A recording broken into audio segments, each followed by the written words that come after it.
ทุกๆนาทีทุกๆออเดอร์เนาะเห็นบ่จะเป็นกล้องตัวนี้เลยนะคันว่าเฮาชนะติดต่อกันเนาะชนะ5ออเดอร์ติดต่อกันนี่เฮาจะได้เปิดกล้องตัวนี้เด้อทุกคนเด้อเดี๋ยวมาเบิ่งนํกันว่าออโต้ซิกนอลเนาะจะเฮ็ดให้เฮาได้บ่เนาะจะเฮ็ดให้เฮาได้บ่มื้อนี้มีกำไรมาหน่อยนึงเนาะโอเคมาเด้อทุกคนเด้อพอดาไปก็พอมีกำไรมาแล้วมื้อนี้เนาะมาเดี๋ยวรอบนี้นี่ให้ทุกคนมาเบิ่งนํกันเด้อเดี๋ยวค่อยจะลองเทสตามออโต้ซิกนอลให้ทุกคนเบิ่งเนาะเอาแบบออกทุกๆไม้ทุกๆนาทีเด้อคันว่าเฮาค้ามออเดอร์นี่เฮาจะบ่ได้กล่องของขวัญเด้อทุกคนเด้อเฮาจะบ่ได้กล่องของขวัญเนาะเดี๋ยวมาเบิ่งนํกันคันว่ามันบ่พลาดเนาะบัดนี้เนาะมันบ่พลาด5ออเดอร์ติดนี่ค่อยจะเทสไปต่อเรื่อยๆจนกว่าสิเบิดเวลาเนาะหรือว่าจนกว่าสิได้กล่องของขวัญของเฮาเนาะแนวนี้ได้ในการเดินเงินค่อยนี่ค่อยจะไปไม้ละ10เนาะเสีย10ไป20เสีย20ไป40เสีย40ไป80แล้วก็160เนาะได้ประมาณ5ออเดอร์ทุกคนและสำหรับทุกคนที่เข้ามาร่วมเด้อสำหรับทุกคนที่เข้ามาร่วมในมีตติงนี้เนาะข้อยก็ต้องเน้นย้ำก่อนอยากให้ทุกคนเข้ามาร่วมเบิ่ง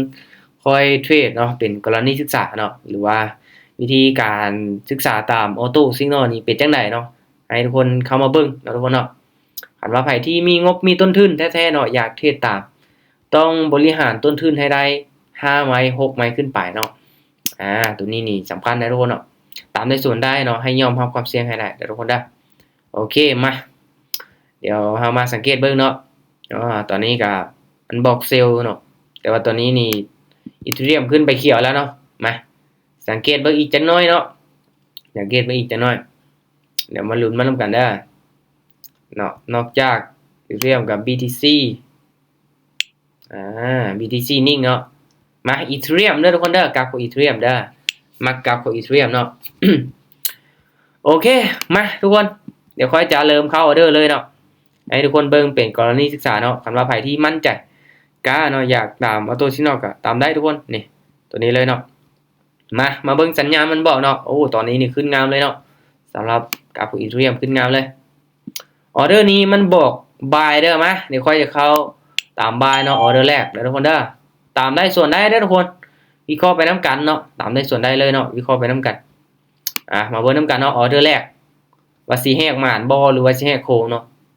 อยากได้5ออเดอร์ติดต่อกันเนาะเพื่อที่จะได้เปิดกล่องของขวัญทุกคนอันนี้นี่เป็นซาเลนก็ว่าได้เนาะเป็นซาเลนในห้องนี้ว่า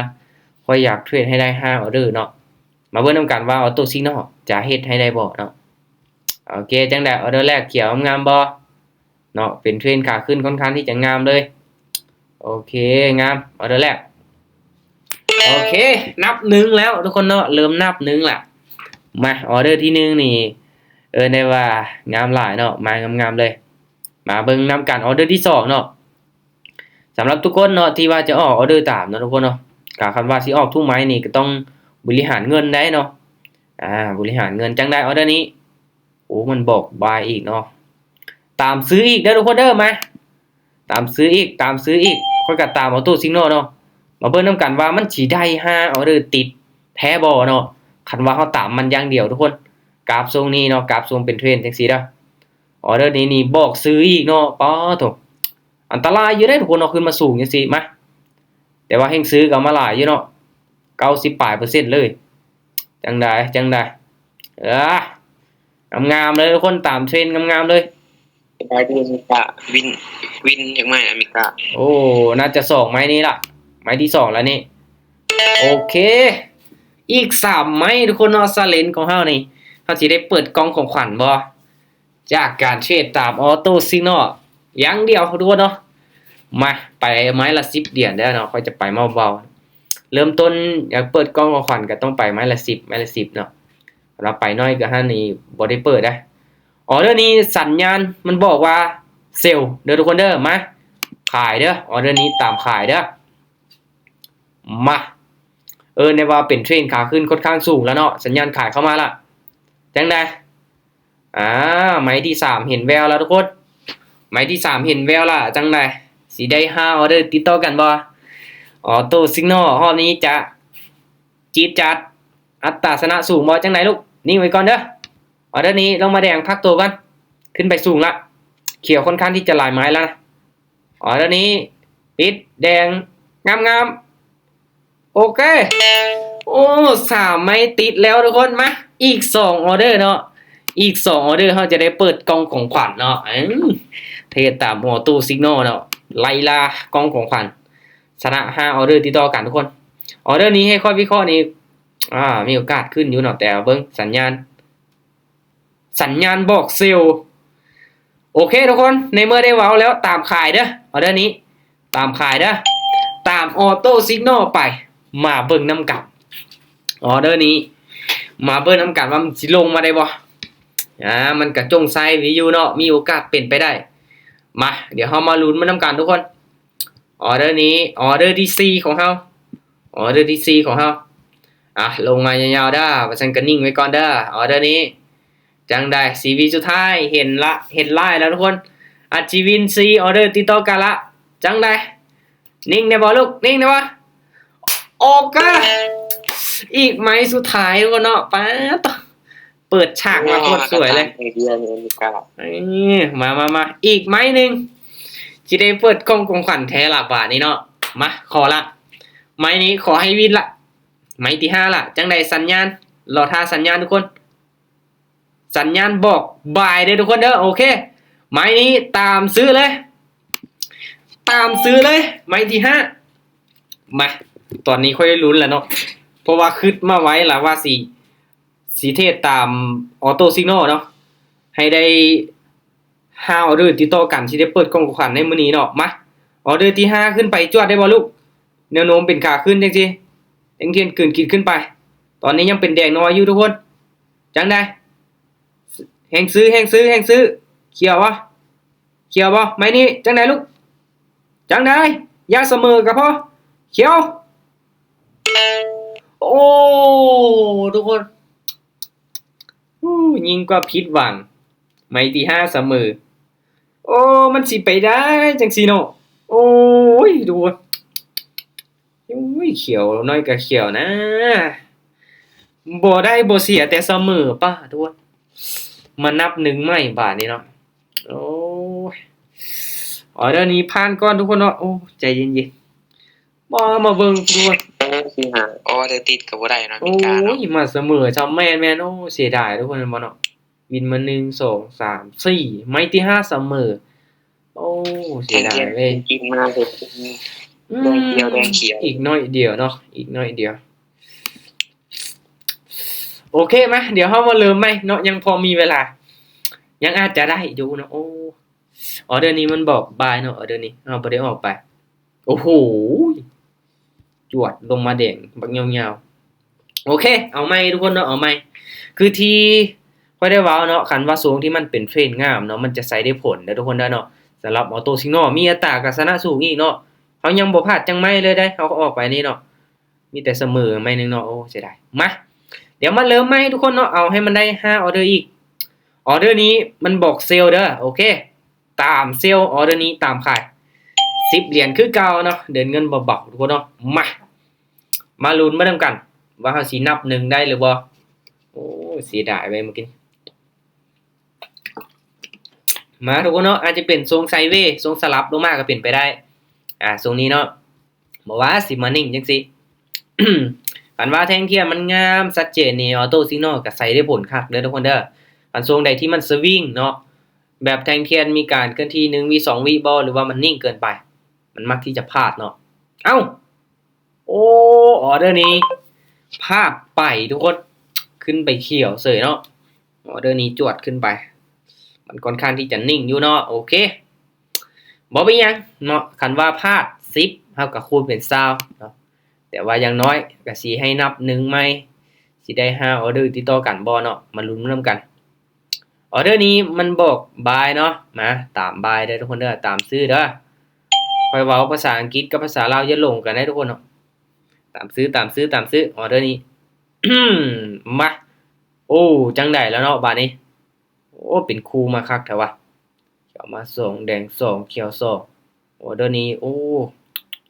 มาลุ้นมานำกันจวดสลับขึ้นไปได้ออเดอร์นี้นี่จังได้กะเขียวนะ โอ้ยเฮาโยกกะมันเป็นแท่งเทียนยาวๆอย่างนี้เฮาจะมันดีดนี่งามๆเลยออเดอร์นี้ นี่สวยงามเนาะทรงสลับมาพอดีเลยโอเคนับหนึ่งใหม่ทุกคนเนาะกลับมานับหนึ่งใหม่มาออเดอร์ที่สองต่อมาล่ะเนาะวันนี้มีกำไรแล้วทุกคนเนาะเฮาเทรดชิวๆไปเนาะเอากำไรเพราะก็บ่ได้หวังว่าจะโอ้สิได้กำไรแบบ 2,000 3,000บ่เนาะบ่ขนาดนั้นกำไรหลักร้อยนี่ก็ตามเป้าแล้วเนาะโอเคออเดอร์นี้มันบอกเซลล์เด้อทุกคนเด้อโอเคเอาตามขายมาทุกคนออเดอร์นี้นี่เอิ้นได้ว่าค่อยยังกำกึ่งอยู่เนาะยังมันสลับไซด์เวย์กับพอปานนั้นเนาะแต่ก็บ่เป็นหยังเดี๋ยวลองตามมันลองเบิ่งเนาะอาจจะลงมา2แดงได้มันขึ้นไปยอกซื่อๆทุกคนเนาะมาลุ้นมานํกันเด้อนี่ออเดอร์นี้นี่มันอยากส่วนกับการวิเคราะห์ได้นะออเดอร์นี้โอ้ยทุกคนเนาะเอ้า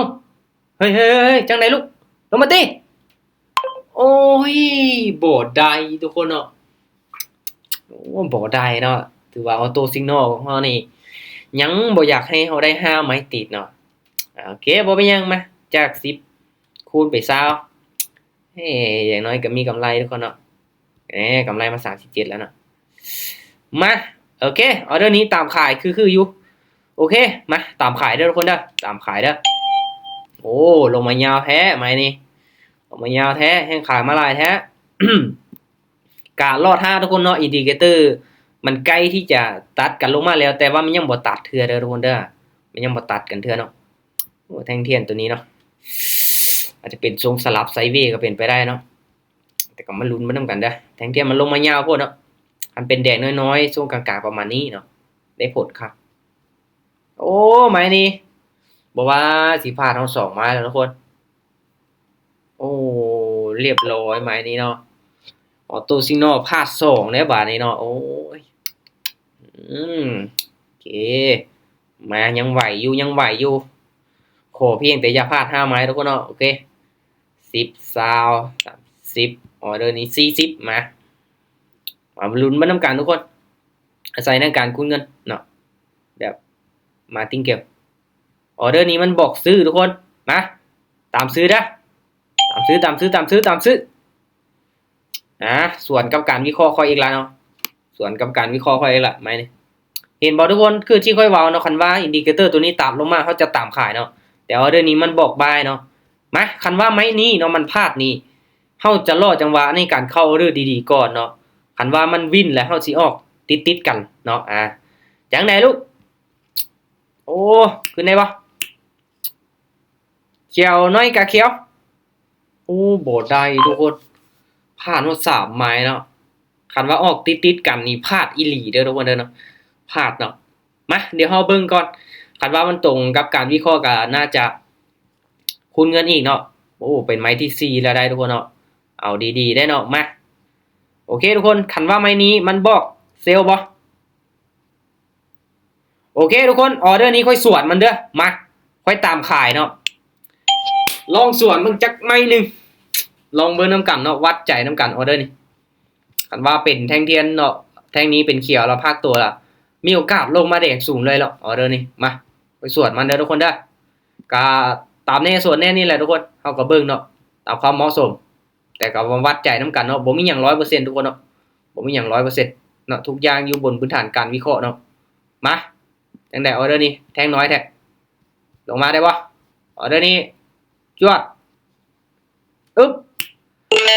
โอ้ตลาดบ่งามเว้ยทุกคนเนาะจังพอแล้วมันจังสิพลาดแน่เนาะทรงนี้เนาะตลาดมันนิ่งเกินไปเนาะมันเป็นทรงไซด์เวย์เด้อทุกคนเด้อเนาะมันเป็นทรงไซด์เวย์มาแน่เนาะเห็นบ่ทรงนี้นี่อาจจะเป็นทรงสลับดาบ BNB กำลังเป็นเทรนด์ค้างคืนอเมริกาโคตรงามเลยดีงามว่ะเดี๋ยวเบิ่งก่อนเนาะเคียงคู่กันไปโอ้เสียดายเบิดเวลาก่อนเนาะอ๋อ BNB เป็นลักษณะจังซี่เนาะโอเคทุกคนเนาะกะเบิ่งหลายๆกับเนาะเบิ่งหลายๆกับมาแต่ว่าในเมื่อเฮาได้เทรดอีเธเรียมแล้วเนาะเฮาต้องไปให้สุดก่อนเนาะสังเกตเบิ่งดีๆก่อนเพราะว่าทรงนี้เด้อทุกคนเด้อเห็นบ่คือที่มันบอกเนาะมันบอกบายเนาะทั้งที่มันเป็นแนวโน้มขาลงเนาะมันกำลังกลับตัวเป็นขาลงมันบอกบายนี่ค่อยละบ่มักอีหลีเนาะโอ้แสดงว่าบ่คักกันเลยเนาะเห็นบ่ทุกคนมันลงมาแดงเนาะจุดจวดเลยไหมนี่โอเคเห็นบ่โอ้ โอ้ทุกคนเนาะปิดแดงงามๆเลยเห็นบ่เนาะมาคูณเงินเดี๋ยวเบิ่งน้ำกันทุกคนเนาะอุ้ยปรับเงินผิด80เนาะเบาๆเบิ่งไฟเทศทุกคนเนาะการเข้าออเดอร์สิตามมันทุกไม้นี่บ่ได้เนาะมาออเดอร์นี้มาเบิ่งนำกันว่าสิตรงบ่ออเดอร์นี้มันบอกไปผ่านก่อนเด้อทุกคนเด้อผ่านก่อนออเดอร์นี้นี่ที่จริงนี่ค่อยยังมักขายอยู่เนาะแต่ว่ามันบอกบายเนาะมันยังบ่กกกันปานใดเนาะเพราะว่าแท่งเทียนตัวนี้กันน้อยเกินไปเนาะขั้นแท่งเทียนเขียวตัวนี้ขึ้นมายาวๆจังน้อยเด้อทุกคนเด้อค่อยตามขายเลยเนาะไม้นี้เนาะอาจจะเป็นแท่งพักโตของเทรนขาลงเนาะอาจจะเป็นแท่งพักโตโอ้ยสวิงเฮงเนี่ยทุกคนป้อจนตกใจจวดขึ้นไปเขียวเลยเนาะจวดขึ้นไปเขียวเลยเมื่อกี้นี้มาเดี๋ยวเฮามาเบิ่งนำกันโอ้บ่ว่าสิลงมาแดงซิอยากนิ่งล่ะนิ่งเนาะอยากจวดล่ะจวดเนาะกราฟทรงนี้เด้อทุกคนเด้อใจเย็นๆเนาะเฮาต้องระมัดระวังในการเข้าเด้อเนาะคันทรงใดที่มันบ่งามเนาะเฮาก็บ่จำเป็นต้องฝืนเทรดหลายเกินไปเนาะทุกคนเนาะมา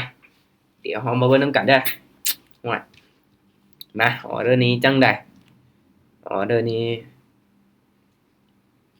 โอเคทุกคนเนาะมามันบอกเซลล์เด้อโอเคกงกับการวิเคราะห์อยู่ออเดอร์นี้ขายเด้อถ้าว่าบ่มีหยังเปลี่ยนแปลงลงมาแดงก่อนละเนาะมาออเดอร์นี้เป็นออเดอร์คูณเงินละได้ออเดอร์ที่4แหละทุกคนเนาะออเดอร์ที่4ละเฮาเข้าไป3ออเดอร์พลาดแล้วเนาะก่อนหน้านั้นเห็นบ่พลาดแล้วก็เสมอโอ้ก่อนหน้านี้วินมา4ไม้นี่ไม้ที่5นี่อู้ยทุกคนเนาะมาออเดอร์นี้นี่น่าจะบ่มีหยังผิดพลาดเนาะวินงามๆแล้วออเดอร์นี้แดงงามๆละลงมายาวป่านนี้เนาะจังได๋ก็วินนะโอเคทุกคนเนาะก็ถือว่าบ่มีปัญหาเนาะอย่างน้อยเฮาก็เดินเงินเป็นระเบียบเนาะ10 20 40 80เบาๆทุกคนว่าทุกคนมีงบน้อยเนาะไป1 2 4 8ก็ยังได้กำไรอยู่เนาะคันว่าไผที่บ่เน้นในการคูณเงินเนาะเดินเงินเสมอก็ต้องรอออกเฉพาะไม้ที่เฮามั่นใจเนาะโอเคทุกคนออเดอร์นี้ขายอีกบ้านนึงเด้อมาตามขายอีก10เหรียญนะกลับมาเดิน10เหรียญออเดอร์นี้เนาะมาออโต้ซิกนอลเนาะสัญญาณมันบอกเซลล์เนาะ80ปลายเปอร์เซ็นต์เนาะแล้วก็แท่งนี้เนาะเป็นแท่งเขียวอาจจะเป็นแนวโน้มขาลงอาจจะพักตัวได้เนาะว้ายโอ้สิขึ้นไป2เขียวคือตัวนี้บ่เนาะหรือว่าจังได๋ช่วงนี้เป็นเทรนบ่งามทุกคนเนาะบ่คือตอนมันเป็นเทรนขาขึ้นจังซี่เนาะโอ้เทรนขาขึ้นนี่งามๆเลยเนาะจังได๋ออเดอร์นี้โอ้ขึ้นไปเขียวเสยทุกคนกึบนี่กึบเนาะเสียงดังฟังชัดโอเคเบาๆเนาะคือสิบ่ได้เปิดกล้องของขวัญและสิตามออโต้ซิกนอลอย่างเดียวเบิ่งส่งเลยนะทุกคนเนาะมั่วบ่ได้5ไม่ติดเลยนี่คูณเงินเอามาอย่างน้อยก็มีกำไรโอเคออเดอร์นี้ปิดไมค์ให้แน่เนาะโอเคทุกคนออเดอร์นี้ผ่านก่อนเด้อใจเย็นๆเนาะออเดอร์นี้ผ่านก่อนเพราะว่าเพราะยามมันพักตู่อยู่ทุกคนยามมันพักตู่อยู่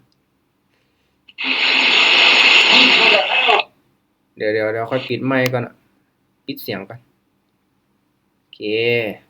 อันว่าเฮามีเสียงรบกวนทุกคนเนาะก็ปิดไมค์ให้ก่อนเนาะโอเคออเดอร์นี้เนาะมามันก่อตัวขึ้นไปเนาะ3เขียวจังซี่นี่มันบอกให้ซื้อเนาะแต่ว่าค่อยผ่านก่อน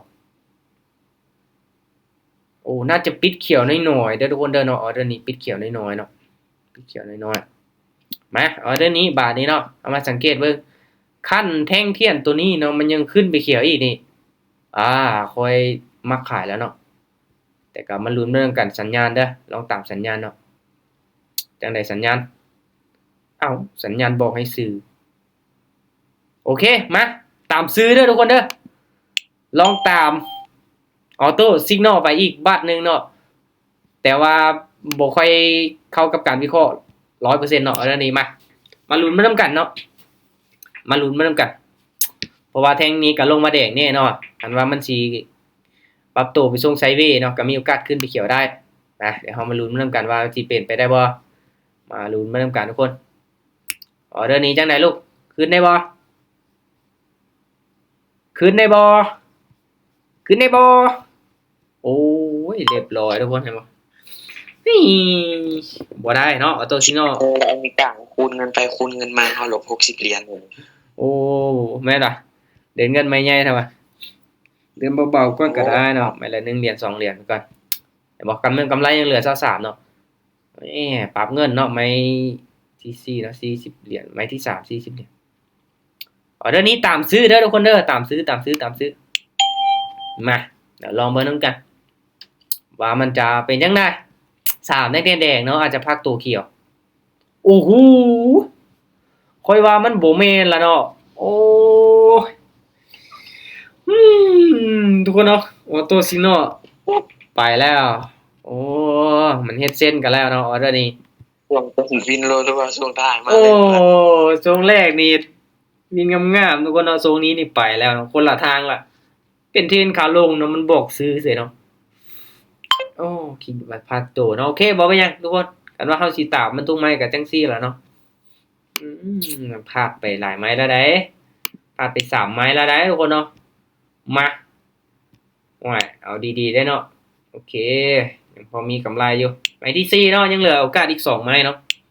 โอเคทุกคนเวลาก็ยังอยู่เนาะยังพอมีเวลาออเดอร์นี้เฮาผ่านก่อนเนาะออเดอร์นี้เฮาผ่านก่อนนะผ่านก่อนใจเย็นๆใจเย็นๆใจเย็นๆเห็นกำไรเนาะ ออเดอร์นี้ซื้อกันไปออเดอร์นี้ต้องซื้อกันไปเด้อ โอเคคำว่ามั่นใจเนาะออโตซิโนกะต้องตามมันเบิ่งทุกคนเนาะมาว่าก็เดี๋ยว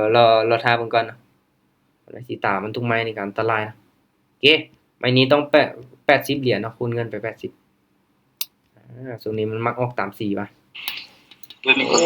ซื้อ แล้วจะงามๆแล้วติคันว่าซื้อนี่เนาะน่าจะบ่มีปัญหาแล้วทุกคน คืออยู่วิเคราะห์ โอเคสวยงามเนาะโอเคเนาะมันก็คล้ายๆคือกับตัวนี้เนาะลงมาแดงแล้วก็เป็นเขียวแล้วขึ้นไปอีกเนาะเขียวขึ้นไปอีกตัวนี้ก็เป็นเขียวขึ้นไปอีกมาออเดอร์นี้ทุกคน เดี๋ยวเบิ่งนำกันเนาะคันว่าการวิเคราะห์ของข้อยเนาะคันแท่งนี้เนาะขึ้นไป3เขียวเด้อค่อยมักขายเด้อเดี๋ยวเบิ่งสัญญาณอ้าวสัญญาณบอกซื้อค่อยขอพานอีกไม้นึงเด้อทุกคนเด้อเนาะค่อยขอพานอีกไม้นึงเนาะมันบ่ตรงกับใจปานใดเว้ยออเดอร์นี้มันน้อยโพดเนาะแท่งเทียนมันน้อยโพดตัวนี้แท่งเทียนมันบ่ชัดเจนเนาะคันแท่งเทียนมันชัดเจนนี่มั่นใจได้มาใจเย็นๆทุกคนเนาะหรือว่าสิขึ้นเขียวตามสิกนอลบอกบ่คันไหมที่เฮาออกตามมันเลยบ่วินนี่ไหมที่บ่ออกก็วินนี่โอ้เสียดายเลยทุกคนเนาะเสียดายเด้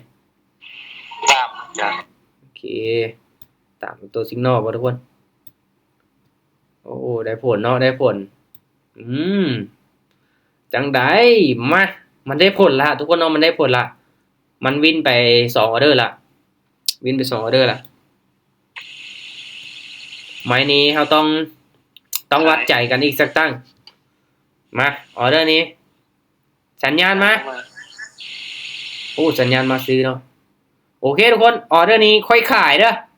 ส่วนให้สุดตามได้ส่วนได้ออเดอร์นี้ขายเลยมาเดี๋ยวมาลุ้นมาทำกันทุกคนออเดอร์นี้นี่ได้ว่าให้ขายมาเตรียมเนาะแต่ว่าสัญญาณมันบอกซื้อเนาะค่อยเลยลงส่วนมันใบนึงเนาะเป็นไม้ที่4ทุกคนมาลุ้นมาทำกันว่า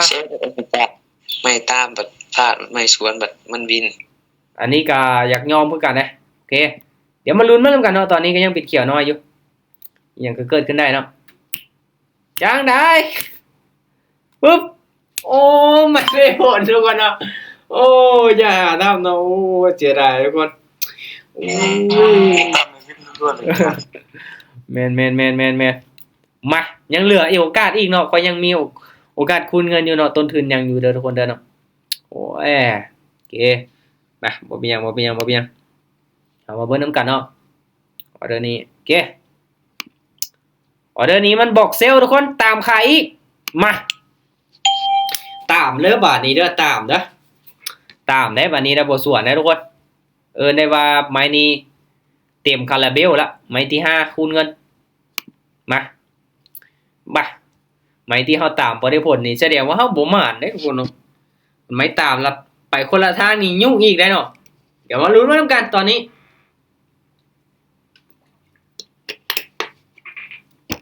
จังได๋ เชิดไม่คล้ายไปเคียวไป เจ็ดไม้นี้ โอ้ทุกคนป้าพลาดเฉยโอ้ ตามไปตามมาพอดแตกเลยจาน ค่อยกับพลาด5 ไม้อีหลีทุกคน จังได๋โอ้กลับมา จาก ติดล เลือก บ วินแต่ไม่มาพลาดหาไม่จะน้อยไอ้ โอ้ ประกาศ ค่อยละยอม โอ้ทุกคนเนาะทรงถ่าย ตลาดเป็นจังซี่เนาะโอ้ตลาดนิ่งๆแน่ทุกคนป้าพลาด5 ไม้เฉยเนาะ ดีแต่ว่าเขาพลาดสามไม่เขากับผักก่อน ทุกคนเนาะจังซี่แหละ คือว่าเนาะมันก็บ่ได้วินตลอดเนาะโอ้ไม้ที่เฮาตามพัดบ่วินทุกคนเนาะโอ้เสียดายเว้ยออโตซิโนอีกเดือนน้อยเดียวเนาะเมื่อกี้นี้เนาะอีกน้อยเดียว แต่ว่าบ่ได้ทุกคนเนาะบ่ได้ซ้ำโอ้เสียดายเห็นบ่ทุกคนไม้นี้มันก็พลาดอีกเนาะมันบอกบายเนาะมันลงมาแดงบางยาวๆเนาะโอ้เสียดายเนาะช่วงนี้บ่ไหวทุกคนเนาะออโตซิโนโอ้จากที่ค่อยมีกำไรเนาะกลับมาติดลบเฉยทุกคน โอ้ขาดทุนไปหน่อยนึงเหลือเวลาอีกน้อยเดียวทุกคนเนาะเหลือเวลาอีกน้อยเดียวเบิ่งทรงเนี่ยน่าจะยุ่งอยู่โอ้ ตอนนี้มัน ทุกคน เป็น เนาะ เทรนขาลงงามๆเลย แม่นไผกล้าตามก็ตามมาได้เด้อทุกคนเด้อสัญญาณมันบอกเซลล์อยู่ตอนนี้เนาะแต่บ่ฮู้ว่ามันสิได้ผลบ่เด้อนี้ออเดอร์ก่อนหน้านี้ก็มันเป็นแนวโน้มขาลงเนาะแต่ว่ามันบอกซื้อก็บ่ได้ผลทุกคน มันก็พลาดอยู่เนาะพลาดอยู่มาลุ้นมานำกันเนาะออเดอร์นี้สิได้ผลบ่โอ้ยทุกคนเนาะกำไรค่อยยังเหลือเท่าใดกลับมาขาดทุนเจ3เห็นบ่ทุกคนติดลบไป35เหรียญโอ้ยบ่เป็นหยังส่ำนี้ มีโอกาสกลับมาได้ทุกคนเนาะโอ้เสียดายเว้ยออโตซิกนอลโอเคทุกคนเบิ่งกันไปเนาะเบิ่งกันไปอีกจักหน่อยเนาะอีกจักหน่อยก็ถือว่าเสียดายเติบเนาะเพราะว่าอยู่ที่เฮาตัดสินใจพร้อมทุกคนเนาะเพราะว่าคันว่าเฮาตามมันทุกไม้ทุกๆออเดอร์ก็บ่ฮู้ว่าสิพลาด5ไม้คือกันบ่มันก็พลาดอยู่เนาะพลาดตรงนี้เนาะตรงนี้มันก็ได้ผลอยู่แต่ว่าเฮาบ่ได้ตามมันมันก็อยู่ที่การตัดสินใจของเฮาพร้อมเนาะออโตซิกนอลก็หลักๆเนาะอยู่ที่เฮานี่แหละเป็นคนเลือกทุกคนเฮาเป็นคนตัดสินใจเองเนาะเสียดายออเดอร์นี้มันบอกบายเนาะว่าไผที่กล้าเข้าก็ลองเข้าไปเบิ่งทุกคนเนาะโหว่ามันสิได้ผลบ่ วินมาสองไม่ติดแล้วบ่ แม่นบ่บินมา2 กิน ไม้ นี้มัน ติด บ แล้ อ ว กเซลล์เลยตรงไหนกินนี่ อาจจะได้ผลอยู่เนาะไม้นี้2ไม้ติดละบางช่วงมันก็ได้ผลอยู่ทุกคนเนาะช่วงมันก็ได้ผลแต่ว่าช่วงที่มันเป็นไซด์เวย์แดหรือว่านิ่งเกินไปนี่ก็บ่ปานใดทุกคนเนาะคันว่าช่วงเป็นเทรนงามๆนี่ช่วงแรกนี่เฮาเกือบได้5ไม้ติดเนาะแต่สุดท้ายก็บ่ได้ซ้ำโอ้แสดงว่าบ่หมานปานใดแท้เสมอสำเนาะไม้นั้นก็เนาะก็เลยบ่ได้เปิดกล้องของขวัญซ้ำทุกคนเนาะเสียดายเนาะเสียดาย5ออเดอร์ติดบ่ฮอดมาพลาด5ไม้ มีทีมงานถามว่าบ่มีกล้องแบบผ่าน5ไม่ติดบ่เนาะทุกคนเนาะ กล้องผ่าน5ไม่ติดนี่คือจะได้เปิดอยู่เนาะโอ้ออเดอร์นี้มันบอกบายเด้อทุกคนเด้อเนาะจังได๋มีคนเข้าออเดอร์บ่เอาแหละทุกคนมันคือได้ผลอยู่ว่ะ เอามันกล้าออกกันออเดอร์ซัง แม่นบ่ หลบคน60เหรียญเลยเหลือ50ท้าไม่ออินเลย โอ้บ่เป็นตาอ้อแล้วเด้นี่คือสิได้เริ่มต้นเก็บใหม่ล่ะเบิ่งทรงนี่เนาะค่อยก็ได้ผลเนาะค่อยสิเบิ่งอีกจ้ะเวลายังเหลืออีก5นาทีเนาะเบิ่งอีกเนาะคันมันได้ผลอีกจัก2ไหมสิลองตามมันเพราะว่าต้นทุนของตัวเองก็ยังพอมีอยู่ดอกต้นทุนยังพอมีอยู่โอเคออเดอร์นี้มันบอกเซลล์เด้อทุกคนเด้อเดี๋ยวเฮาสังเกตเบิ่งอีกไหมหนึ่ง2ไหมเดี๋ยวเบิ่งนํกันเนาะว่าเรื่องใจทุกคนเดี๋ยวเฮาก็บ่ได้ฟาวเข้าออเดอร์เนาะใจเย็นๆทุกคน ตัวสัตว์ลงไว้ยาวๆ ไม้นี้มันได้ผลเลย มา30นาที ไม้นี้มันได้ผลเลยเนาะอ้าวจังไดทุกคนสิลองตามเบิ่งดูสิลองตามเบิ่งอีกจังไหมบ่เบิ่งก่อนดูเนาะไม้มันวินเนาะไม้นี้ก็วินไม้นี้ก็วิน ไม่นี่ขายลงมาอาจารย์ วัดดวง น่าจะวิน อาจารย์ จะวินซี่ไม้ติดมันได้ผลซี่ไม้ติดแล้วบ่ทุกคนตามที่สังเกตวันนี้นะไม้นี้ก็ได้ผลเนาะไม้นี้ก็ได้ผลอยู่ไม้นี้ก็ได้ผลไม้นี้ก็ได้ผลเนาะมันวินมาซี่ไม้แล้วทุกคนมาเดี๋ยวขอสังเกตอีกจักไม้นึงเนาะคันว่าไม้ที่5มันได้ผลเนาะเฮาสิตามมันโอเคไม้นี้มันบอกเซลล์เด้อทุกคนเด้อเดี๋ยวค่อยมีต้นทุนอยู่เนาะแต่ว่าบ่อยากให้ทุกคนเฮ็ดตามเด้อทุกคนเนาะมาต้นทุนออกมาโอเค มาเฮาขายตามมันไป10เหรียญ ลองเบิ่งทุกคนเนาะลองเบิ่งนะบ่ว่าช่วงนี้มันได้ผลเนาะมันได้ผลเนาะส่งไปเทรนงานจังซี่เนาะได้ผลอยู่เด้อทุกคนเด้อเมื่อกี้นี้ค่อยไปเท่าใดวะเมื่อกี้ โอ้สวยเดี๋ยว ทุกคน เห็นได้ เอาว่ะมันได้ผลมาทุกคนโอเคเนาะ10 20 40 10 110ออเดอร์นี้320มาโอเคทุกคนเนาะเดี๋ยวเฮามาวัดใจนำกันเด้อมันได้ผลมา5ไม้แล้วตอนนี้อุ้ยอดใจบ่ได้เว้ย เอาใหม่300เฮา มา อินได้ใหม่นี่ โอเคได้ว่า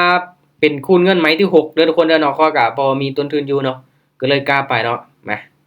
เดี๋ยวไว้นำกันออเดอร์นี้โอเคออเดอร์นี้มันบอกเซลล์เด้อตามเซลล์ทุกคนมาลองวัดใจนำกันเนาะคันว่าบ่วินนี่เฮาแยกย้ายเลยมันได้ผลมา5ไม้เนาะอันนี้นี่ได้ว่าเฮาลองตามมึงบาดนี้มาลุ้นมันนำกันเด้อไม้ที่เฮาตามนี่มันจะเป็นจังได๋ตอนนี้ก็ยังนิ่งเขียวอยู่เนาะวัดใจนำกันทุกคนจังไดลูกเขียวน้อยๆอยู่ตอนนี้ลงมาได้บ่ โอ้เป็นอ้อยมีกล้าตามนะ จังได้บ่ว่าโอ้โหทุกคนโอ้เศร้าพักก่อนโอ้ออโตซิโน่นี่เนาะสงสัยเป็นน้ำค่อยบ่หมานละเต้มื้อนี้ จากลบ35ปัดลบ300 บาทในวันนี้นะ พ่อทุกคนเนาะพักก่อนพลาด6ไม้ป้าตุโอ้บ่หมานทุกคนเนาะเป็นน้ำค่อยเองละมื้อนี้โอ้หอบนี้บ่ไหวทุกคนเนาะหอบนี้บ่ไหวสงสัยต้องได้ไปแก้พอร์ตคนเดียวล่ะป้าโดนบันไหมที่ค่อยออกมันบ่ได้ผลไหมนี่มันเป็นจังได๋กว่าซื้อตามมันได้ใหม่ในชีวิตบ่ โอเคลองเบิ่งทุกคนเนาะมันวินมา5ไม้เนาะไม้ที่6เข้าตามแล้วมันบ่ได้ผลเนาะโอ้ยอันนี้ค่อยก็ยอมเนาะโอ้ถามว่าแก้พอร์ตกลับมาได้บ่ทุกคนได้เนาะโอ้ยเกือบหลับไปสำหรับนี่เห็นบ่กะคูณเงินเนาะ30 60เนาะเทรด BNB เนาะกลับมาเทรด BNB โอ้โหเทรดปันขึ้นมาอีกเนาะวอลุ่มบักหลายๆเนาะเข้าดื้อไปพัดแน่วินแน่เนาะท้ายบทสรุปนี่ก็กลับมามีกำไรเนาะจากที่กำไร200กลับมาติดลบ300แล้วก็กลับมาบวก100เนาะเห็นบ่จังซี่แหละคันว่าต้นทุนหลายเนาะเวลามันสวิงเนาะสวิงลงก็สวิงลงแฮงขึ้นก็ขึ้นแฮงกำไรก็กำไรหลายบัดเสียก็เสียหลายเนาะทุกคนเนาะเพราะว่าต้นทุนก็มีหลายแน่เนาะก็แน่นอนทุกคนทุกๆการลงทุนมีความเสี่ยงเนาะทุกคลิปที่ข้อยเฮ็ดลงไปเป็นเพียงการเผยแพร่แบ่งปันความรู้แบ่งปันประสบการณ์ซื่อๆเนาะก็ให้คนที่กำลังเทรดกำลังลงทุนอยู่ให้ได้ศึกษาให้รู้เนาะจากประสบการณ์ของข้อยที่ทั้งได้เสียได้เนาะข้อยเอาลงให้ทุกคนเบิ่งเป็นกรณีศึกษาเนาะก็สำหรับใครที่สนใจเนาะอยากศึกษาลงลึกทางด้านนี้ข้อยก็ยินดีให้คำปรึกษาให้คำแนะนำเนาะข้อยก็มีกลุ่มมีทีมที่คอยซัปพอร์ตเนาะแบ่งปันความรู้ให้แบบฟรีๆแต่คนที่คิดว่าการเทรดการลงทุนมันบ่ดีจังซั่นจังซี่เนาะคิดว่ามันเป็นการพนันจังซั่นจังซี่บ่ต้องเบิ่งคลิปข้อยเนาะข้อยบ่ได้แนะนำหรือว่าชักชวนให้ทุกกลุ่มคนเนาะเข้ามาเทรดเพราะว่าอาชีพนี้เนาะมันบ่ได้เหมาะกับทุกกลุ่มคนเนาะมันเหมาะกับกลุ่มคนบางกลุ่มซื่อๆเด้อทุกคนเด้อถ้างั้นไผที่กำลังเทรดกำลังลงทุนอยู่เนาะให้ศึกษาหาความรู้ดีๆใส่ตนเองเนาะให้ตัวเองมีความรู้และนำเงินเหรียญมาลงทุนเนาะเป็นจำนวนที่เฮายอมรับความเสี่ยงได้เท่านั้นเด้อทุกคนเด้อโอเคอย่าลืมกดไลค์กดแชร์กดติดตามให้แน่เนาะสำหรับช่องของวันนาเทรดเดอร์เนาะ